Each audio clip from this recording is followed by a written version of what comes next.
Operation टायगरची दिल्लीमध्ये तुतारी आता फुंकली जाणार असल्याचं दिसतंय, कारण पवार आणि ठाकरेंच्या पक्षाचे खासदार शिंदेंच्या संपर्कात असल्याचं समजतंय. हे ऑपरेशन जर यशस्वी झालं तर शिंदेंना सत्तेत आणखी बळ मिळणार असल्याचं बोललं जातंय. अजित पवारांच्या निधनानंतर दोन्ही राष्ट्रवादी पक्षांचं विलीनीकरण न झाल्यानं राष्ट्रवादीचे खासदार आता एकनाथ शिंदेंच्या पक्षाच्या संपर्कात असल्याचं समजतंय. शरद पवारांच्या पक्षाचे 7 खासदार आणि उद्धव ठाकरेंच्या पक्षाचे 6 खासदार एकनाथ शिंदे यांच्या पक्षाच्या संपर्कात असल्याची माहिती मिळतेय. शिंदेंच्या शिवसेनेकडून ही दोन्ही ऑपरेशन्स यशस्वी झाली तर एकनाथ शिंदेंचा पक्ष भाजपचा सर्वात मोठा मित्रपक्ष बनू शकेल.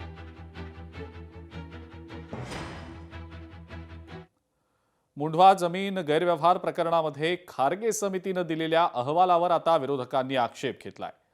मुंढवा जमीन व्यवहार प्रकरण हे पूर्णतः गोलमाल असून चौकशी समितीनं दिलेला अहवाल बोगस असल्याची टीका काँग्रेस नेते विजय वडेट्टीवारांनी केलेली आहे. चोर सोडून संन्याशाला फाशी असा हा प्रकार असल्याचं वडेट्टीवार म्हणतायत. तर अंबादास दानवेंनी सुद्धा यावर टीका केलेली आहे. सरकार पार्थ पवारांना वाचवतंय. पहिल्या दिवशीपासून क्लीन चिट देण्याचे प्रयत्न सुरू आहेत असं दानवेंचा आरोप आहे.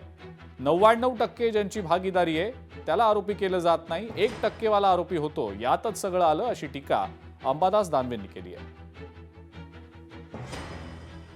प्रकरणामध्ये पूर्णतः गोलमाल आहे. हा चौकशी अहवाल, चौकशी समिती हा एक फार्स आहे, हे एक सुद्धा नाटक आहे आणि चौकशी समितीने दिलेला अहवाल सुद्धा बोगस आहे. लहान माणसाला सस्पेंड केलं जातं आणि मोठ्यांना मात्र सोडून दिलं जातं, अधिकाऱ्यांच्या संदर्भात सुद्धा. तसंच इथे लहान माशांना कारवाई होताना दिसते आणि मोठे मासे मात्र बिनधास्तपणे वावरत आहेत. हे चौकशीचा एक फार्स आहे. तो फार्स पूर्ण केला गेला आहे. त्याच्यामध्ये काही जे दिसत आहे उघड डोळ्यांनी, जे मालक होते त्यांच्यावर कुठलीच कारवाई होत नसेल तर ते दुर्दैव आहे. खरं तर पहिल्या दिवशीपासून त्यांना अशा पद्धतीनं क्लीन चिट देण्याचा प्रयत्न चालू आहे. लक्षात येतं 99% ज्याचा त्याच्यात पार्टनरशिप आहे तो व्यक्ती आरोपी होत नाही, 1% वाला आरोपी होतो. त्याच्यातच सगळं आलं होतं. सरकार तर पार्थ पवारला वाचवतं हे क्लिअर आहे. कोणतरी कोर्टात जाईल नाही तर आम्ही कोर्टात जाऊ, या प्रकरणात दाद मागू. सार्वजनिक ठिकाणी वंदे मातरम गीत गायन अनिवार्य नाही असं निरीक्षण सुप्रीम कोर्टानं आता नोंदवलेलं आहे. केंद्राच्या निर्देशांमधील कलमात गाऊ शकतात असा शब्द असल्या कारणामुळे गृह मंत्रालयाच्या परिपत्रकाविरोधातील याचिका कोर्टानं फेटाळून लावलेली आहे. गृह मंत्रालयानं काढलेलं परिपत्रक हे केवळ दिशानिर्देश आहेत, त्यामुळे सार्वजनिक किंवा इतर कार्यक्रमांमध्ये वंदे मातरम गाणं बंधनकारक नाही असं निरीक्षण नोंदवत संबंधित याचिकेवर सुनावणी घेण्यास सुप्रीम कोर्टानं स्पष्ट नकार दिलेला आहे. मोहम्मद सईद नूरी यांनी गृह मंत्रालयाच्या वंदे मातरमशी संबंधित परिपत्रकाविरोधात ही याचिका दाखल केली होती. केंद्राच्या निर्देशांमधील कलम 5 मध्ये गाऊ शकतात असा शब्द वापरला गेलाय.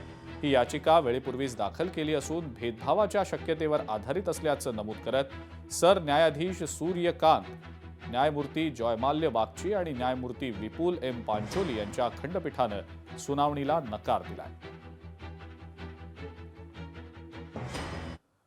भारतातलं गॅस आणि तेल टंचाईचं संकट आता दूर होताना दिसतंय. होर्मुझच्या सामुद्रधुनीतून जायला इराणनी भारताला परवानगी दिलेली आहे. इराणचे परराष्ट्र मंत्री अब्बास अराक्ची यांनी या संदर्भातली माहिती जारी केलेली आहे.